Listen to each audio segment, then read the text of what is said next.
Soy la doctora Constanza Cortés, soy médico familiar de adultos y hoy vamos a hablar de la polifarmacia en la persona mayor. Lo voy a abreviar como PM. Entonces, la hoja de ruta, vamos a revisar por qué es importante siempre estar revisando este tema de la polifarmacia, revisar los cambios fisiológicos asociados al envejecimiento, la farmacocinética, farmacodinámica, los medicamentos potencialmente inapropiados y la prescripción adecuada. Entonces, a modo de introducción, contarles que el envejecimiento se caracteriza por ser un evento heterogéneo e individual. Cada especie lo lleva a velocidades diferentes. Un ejemplo común que podemos ver son los perros, por ejemplo, nuestras mascotas. Los perritos nosotros vemos que envejecen muy rápido, viven 10, 12, 14 años con nosotros y envejecen rápidamente.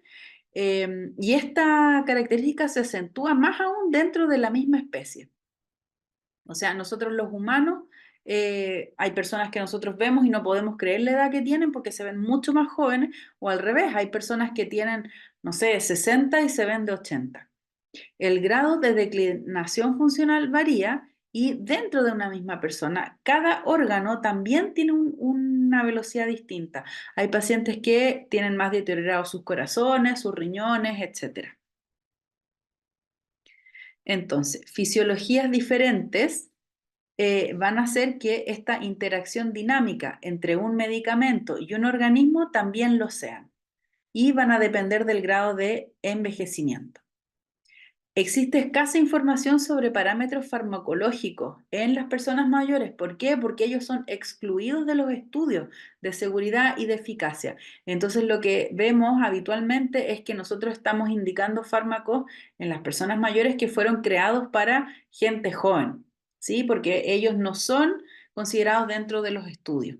O si es que son considerados en grupos muy pequeños y generalmente son personas sanas o con pocas patologías, que no es la realidad.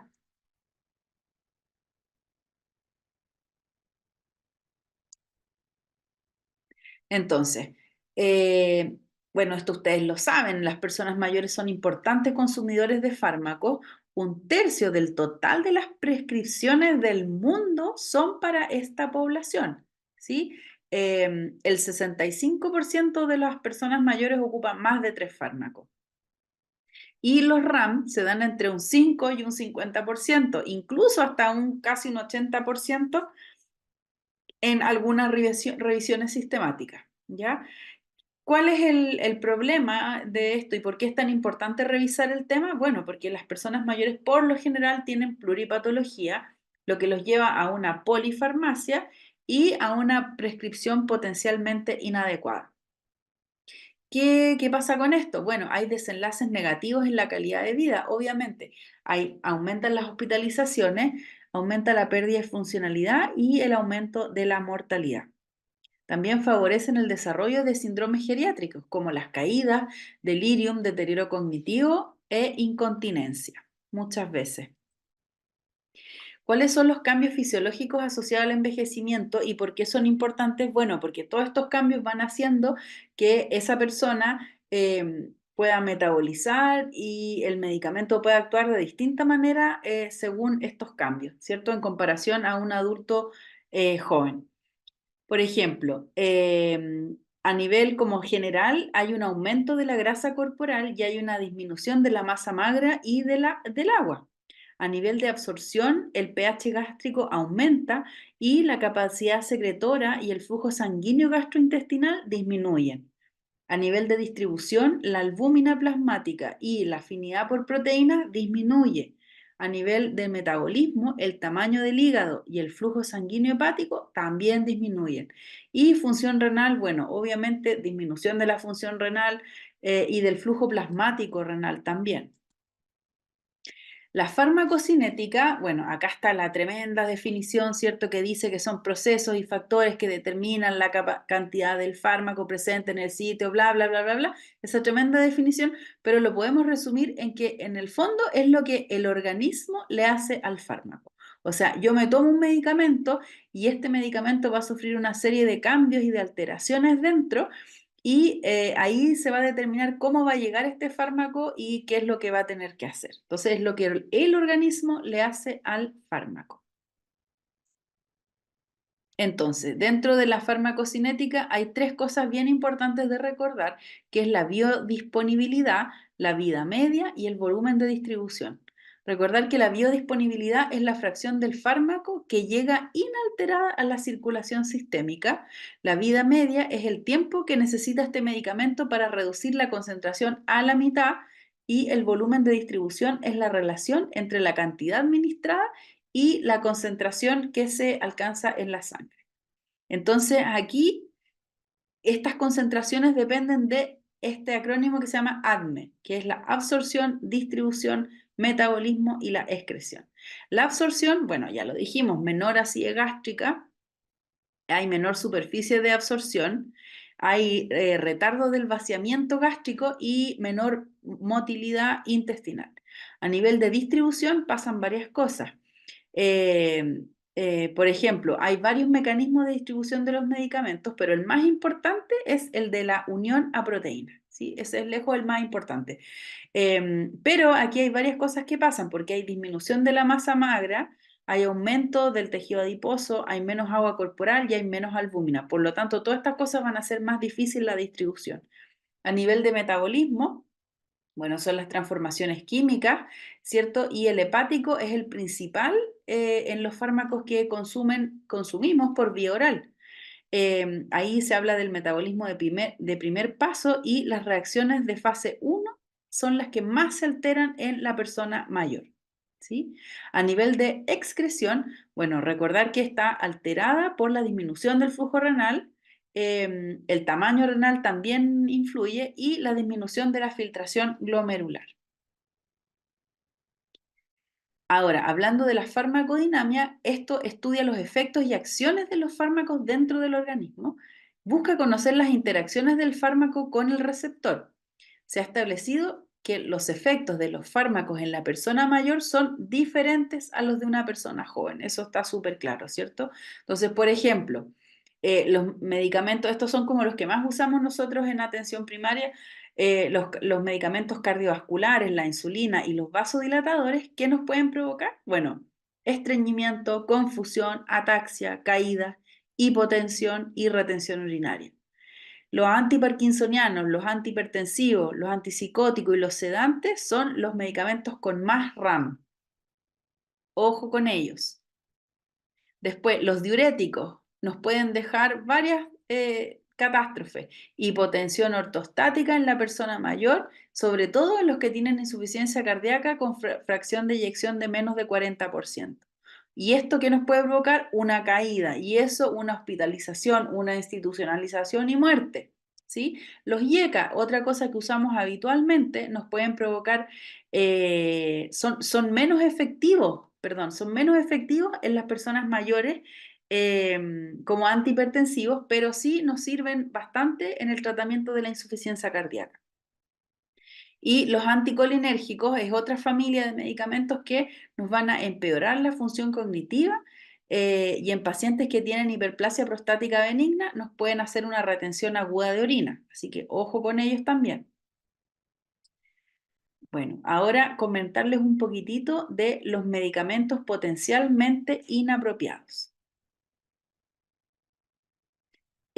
¿Por qué son potencialmente inapropiados? Porque hay un riesgo aumentado de que estos medicamentos nos puedan producir un RAM, ¿sí? Una reacción adversa a medicamentos, y existe insuficiente evidencia de sus beneficios. Entonces, como, ¿para qué darle si no estamos seguros que le va a hacer tan bien y al contrario, nos puede perjudicar a nuestro paciente?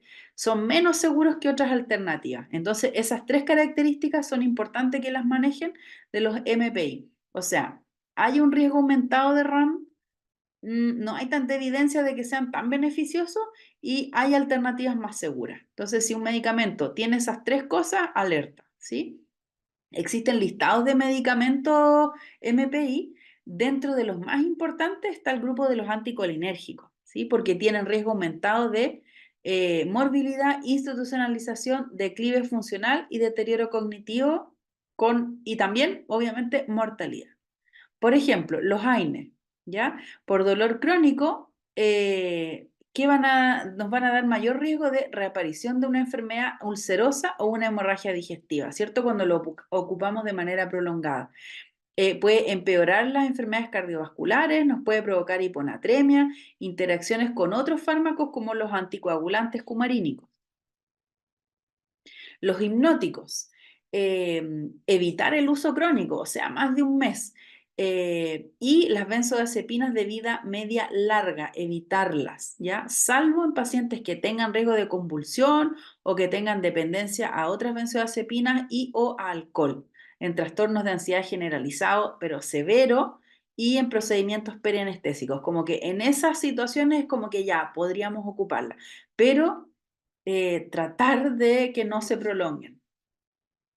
Y cuando hablamos de hipnóticos de vida media corta, los expone a mayor riesgo de deterioro cognitivo, delirium, caídas, fracturas y accidentes. ¿Ya? Ojo, que hoy en día también se está ocupando mucho hipnótico no benzodiazepínico.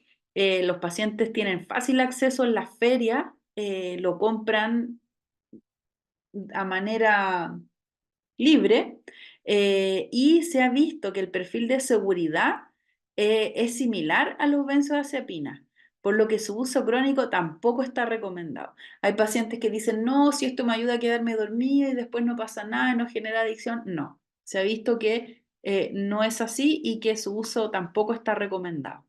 Por lo tanto, ¿qué tenemos que hacer ahí? Favorecer estrategias de higiene del sueño. Entonces, por ejemplo, aquí vamos a ver que medicamentos, estos tienen actividad anticolinérgica, por ejemplo, los antidepresivos y los medicamentos potencialmente inadecuados. Aquí hay una listita, yo marqué en negritas los que más ocupamos en APS, por ejemplo, la amitriptilina y la paroxetina. Ojo con ello.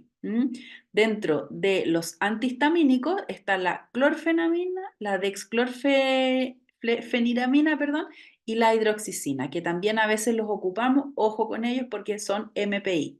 Los antiparkinsonianos, este no es uno frecuente que ocupemos, y los antipsicóticos tampoco son cosas frecuentes que ocupemos en APS, pero se los dejo ahí para que los conozcan. Ahora, los medicamentos que tienen actividad antihistamínica, están los antimuscarínicos, que se usan principalmente para cosas de la patología urinaria, ¿cierto? El flavoxato a veces lo podemos ocupar, la oxibutinina también se usa para la incontinencia urinaria, también ambos podrían ser MPI, ¿ya? Dentro de los antiespasmódicos, ojo acá, la atropina y sus derivados. El clordiazepóxido también es algo que ocupamos a veces en la urgencia. ¿Sí? Y los relajantes musculares, ni que hablar de la ciclobenzaprina. Todos estos son fármacos, medicamentos potencialmente inapropiados. Dentro de los medicamentos que se ocupan para el dolor crónico están los analgésicos, los AINES, ¿cierto? Los antiinflamatorios no esteroidales y los MPI, o sea, los medicamentos potencialmente inapropiados, está la aspirina en dosis de más de 325 miligramos al día, el diclofenaco, el ibuprofeno, si ven, la lista son casi todos, por lo tanto, ojo ahí. ¿Sí? Siempre darlo en dosis acotadas, por días acotados y ser bien enfático y explicarle bien a la familia que no pueden tomar estos medicamentos de manera crónica. Bueno, otra familia obvia y lógica son las benzodiazepinas, ¿cierto? Recordar aquí, pueden tomarle una foto o tenerlo anotado en el celular, los de vida media corta a intermedia, que es el alprazolam, el lorazepam, y el trazolam, que no es algo que usemos habitualmente, los de vida media larga, el clonazepam, el diazepam, y los hipnóticos no benzodiazepínicos, todos ellos son MPI. Así que ojo con ellos, tratar de ir retirándolos en las personas que son adictas o que llevan mucho tiempo tomándolo, pero claro, dijimos que si llevan muchos años, a lo mejor reducir la dosis, pero va a ser difícil poder quitárselo. Ahora, para hablar un poquito de la prescripción adecuada de las terapias farmacológicas en la persona mayor, comentarles que hay pasos, ¿sí? Es todos estos pasos que hay que seguir. la conciliación, revisar la cascada, las contraindicaciones, las interacciones, los medicamentos potencialmente inapropiados, el ajuste, la revisión. ¿Sí? Todos esos pasos son los que tenemos que ir aplicando. Entonces, partiendo con la conciliación. Esto es súper importante y a lo mejor acá me extiendo un poquitito. ¿Qué pasa tras un alta hospitalaria? ¿Sí? Cuando un paciente sale de alta, se lleva una epicrisis. Esa epicrisis lo más probable es que te llegue al CESFAM cuando venga a control crónico, la familia o el paciente te va a traer la epicrisis. ¿Qué es algo que pasa muy frecuentemente? Es que los pacientes, hay dos escenarios. Uno, se siguen tomando los medicamentos que le dieron al alta solamente por el tiempo de, a ver, ¿cómo decirlo? Al alta les dan medicamentos, no sé, para 7 días, ¿sí? Pero los pacientes los siguen, los toman solo por esos 7 días y vuelven a la prescripción anterior, la que estaban tomando antes de caer hospitalizados, ¿sí? Entonces, el tratamiento ajustado con el que salió al alta, que es el que le dejó el internista, el cardiólogo, el neurólogo, ellos creen que los tienen que tomar solo por esos 7 días que le duran las pastillas que le entregaron cuando salieron de alta. Y después vuelven a tomar lo que tomaban antes y que probablemente esa indicación ya no le estaba funcionando mucho, por eso se descompensó y cayó hospitalizado. Eso es algo que veíamos muy habitualmente en el hospital donde yo trabajaba, en un hospital que trabajaba antes. Eh, Había otro escenario que era que los pacientes se iban de alta y no seguían, volvían a tomar al tiro lo que estaban tomando antes o empezaban a duplicar. Habían medicamentos que a veces durante la hospitalización se suspenden y en la epicrisis, por lo tanto, no están. ¿Y qué hacen los pacientes? Llegan a la casa y se los vuelven a tomar cuando ya no están indicados. Entonces, pueden pasar una infinidad de escenarios catastróficos por lo demás, donde tenemos que estar súper atentos. ¿Sí?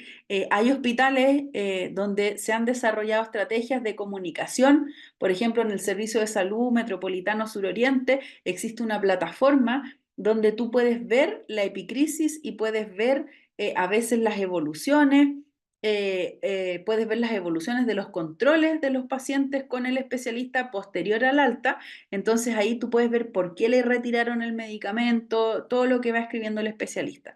Entonces es súper importante lo que pongo acá, fomentar un intercambio de información entre los niveles asistenciales. A veces la epicrisis no dice tanta información y a veces no entendemos por qué le retiraron un medicamento y muchas veces el paciente o el familiar tampoco lo saben y ahí nosotros nos quedamos con las dudas. Entonces, si tenemos una buena comunicación con el nivel secundario, a veces nos podemos comunicar con algún referente al otro lado, o sea, en el hospital, para que nos aclare qué pasó. O si tenemos este acceso digital a leer las fichas del hospital, ahí sí que mejora todo y podemos tener esta información y desenredar un poco al paciente que nos dice, pero doctora, si acá decía 7 días, me dieron para 7 días, sí, pues le dieron para 7 días, pero usted tenía que volver acá al CESFAM para que nosotros le extendiéramos la receta para siempre y modificar su receta crónica, porque la receta crónica de un mes no es la misma que la que tiene que tomar ahora, ¿sí? Por ejemplo, a veces pasa que los pacientes siguen tomando omeprazol y les da de manera indefinida, ¿cierto? Y les da diarrea por el clostridio, ¿ya? Punto 2, la cascada, ¿cierto?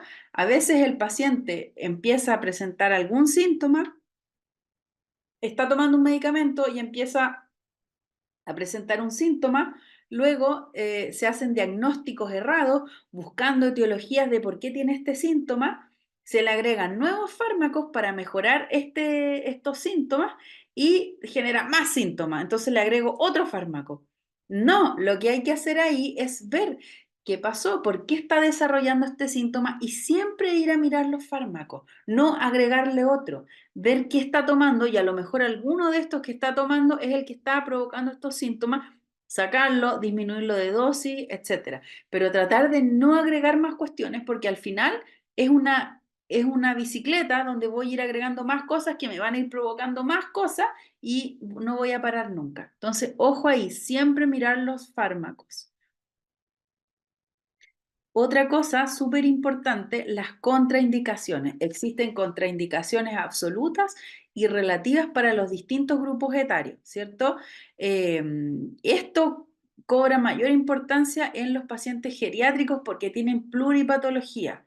Entonces, ahí les recomiendo revisar los criterios Stop-Start para ir viendo qué cosas ojalá pueda suspender o mantener por el menor tiempo posible, ¿ya?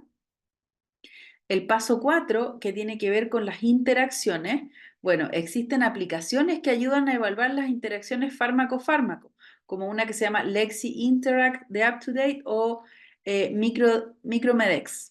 ¿Ya? Evaluar siempre con criterio clínico, valorando si realmente esta interacción está generando un impacto. Ahora tenemos es el gran eh, beneficio de tener químicos en casi todos los SFAM y con ellos podemos resolver muchas dudas y de repente se puede, sobre todo si es que el químico tiene horas asistenciales, se pueden citar a los pacientes con el químico para revisar los medicamentos y él nos puede ayudar mucho a ajustar estas cosas. El paso 5, revisar los medicamentos potencialmente inapropiados. Acuérdense que es una lista y pueden revisar esa lista con la receta crónica de tu paciente y ahí ver cuáles hay que ojalá eliminar. ¿Sí? Los ajustes. Acá algo súper importante y que se los recomiendo siempre, partir bajo y aumentar lento. Yo creo que esto ustedes lo hacen, por ejemplo, en hipotiroidismo, parte con dosis chiquititas de levotiroxina o en los antidepresivos, ¿cierto? Como que tenemos ese chip súper incorporado, partir con dosis pequeñas de antidepresivos por una semana y luego aumentarlo. A veces también debería hacerse con la metformina, ¿cierto? En todos los pacientes, en los jóvenes también, porque por los síntomas gastrointestinales que da, como que con esos fármacos lo tenemos el chip, pero tratar de aplicarlo con todos los medicamentos que ocupemos en las personas mayores.